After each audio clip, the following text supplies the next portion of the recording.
Hi guys, welcome back with the complete lineup result of 2022 Tampa Pro. Henry Jackson is a new IFBB Pro who won his IFBB Pro card at the 2018 NPC USA Championships.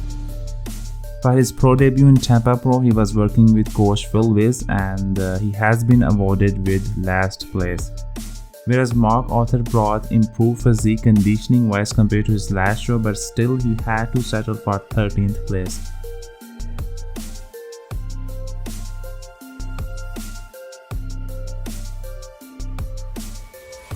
It was by far the lowest placing for Dorian this year. He has enough size to stand next to the big boys, but his conditioning holds him back and he was very soft in the midsection this time. Dorian ended up taking 12th place. Get to the gym again, and I'm trying to keep you posted a little bit, but don't expect too much because I'm here for business and not here to entertain you guys. I'm here to win. German sensation Roman Fritz has made a comeback to the bodybuilding stage after 4 years. We saw him on stage last time in 2018 Big Man Weekend Pro Show, where he took 3rd place. In 2020, he had to suffer from a very serious injury which eventually forced him to have hip replacement surgery. But now he's back on track. This time he has brought again his trademark conditioning, but he needs to add more muscle mass to be recognized as a real threat in open shows. He wanted to win Tampa Pro, but he had to settle for 11th place only. French mass monster Morgan Aste is very consistent, bringing top-notch conditioning and vascularity. His midsection was slightly better in Portugal Pro, but 300 plus pounds shredded Morgan on stage has enormous amount of mass, which always fascinating to watch. He had to settle for 10th place only in a very quality lineup.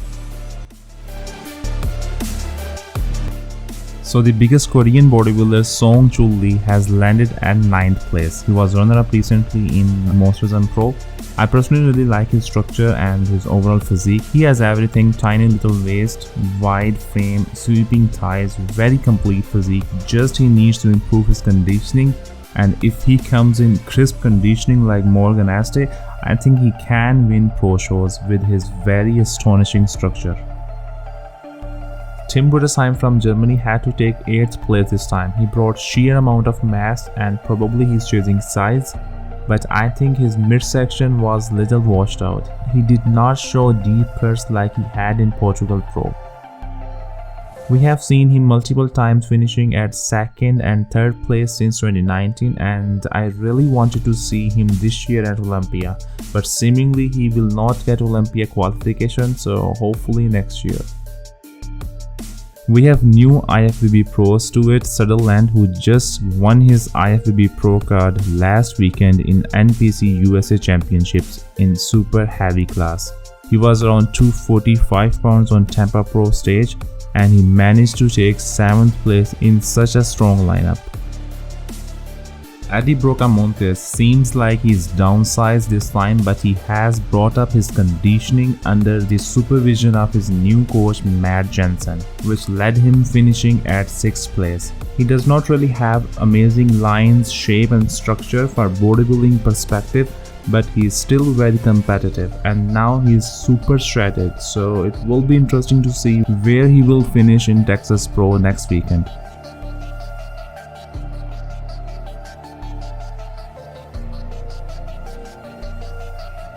So 5th place finisher Phil Klehar is definitely sharper and more vascular compared to his last year Tampa Pro, which has to be appreciated, especially compared to Boston Pro. He has improved his overall physique.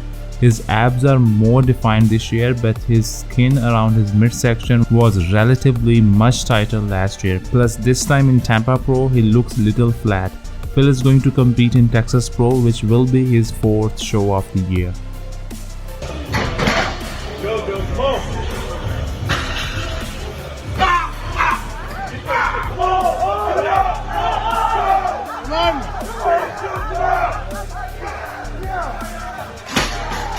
Recently, we have seen Joseph McKee lifting 900 pounds deadlift. Undeniably, he is one of the strongest IFBB Pro. but we never saw him as a real threat for his fellow contestants on stage. But now finally he has arrived at 4th place. He's been competing as an IFBB Pro since 2017 and this is by far his highest spot. He's very tall, he has so much mass, humongous arms, tremendous round muscle bellies, huge quads. He just needs to nail his conditioning, which seems already improved as he's working with coach Milo Sarchev.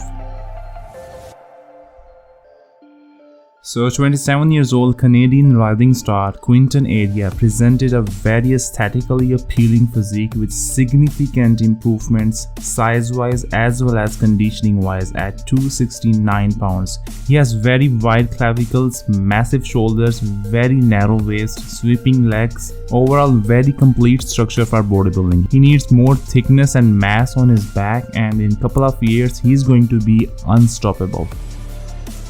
So Kamla Elgargni was the main standout of Tampa Pro and I strongly believe he deserved to win. He brought almost 10 pounds heavier physique to stand next to the big boys and I think he had complete physique for winning the show. His muscle maturity, thickness, fullness, his conditioning, his presentation, everything was on point.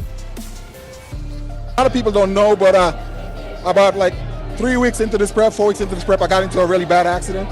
But I'm the type of guy that I don't make excuses. I don't put it out there on social media. So I just left it out like nobody. So this whole prep, I've been going to therapy like once and twice a week. Wow. Trying to get my back fixed and everything like that. So wow. It was pretty hard. There were a few days where I couldn't even train legs or train back and stuff like that because my sciatic nerve was a pinch. Okay. So it was really, really bad. Whereas Akim Williams was no doubt the biggest contestant in top 3, but he was lacking in conditioning department compared to Quentin and Kamal. And also in back shots, they were clearly dominant over Akim. Akim Williams is always very unpredictable as he's not consistent bringing full package with dialed-in conditioning on stage. His skin is very thick which hides his conditioning. On the other hand, Kamal was extremely shredded with full, dense-looking physique. So majority of people had Akim at 3rd spot while Quentin and Kamal fighting for the 1st place.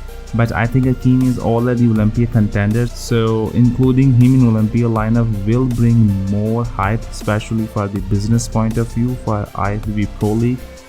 But it's still very unbelievable to me that Kamal had to settle for 2nd place with his most complete physique at age 50. So congratulations to Akim Williams for qualifying to the Mr. Olympia and I hope he has faster recovery. Thanks for watching and keep supporting.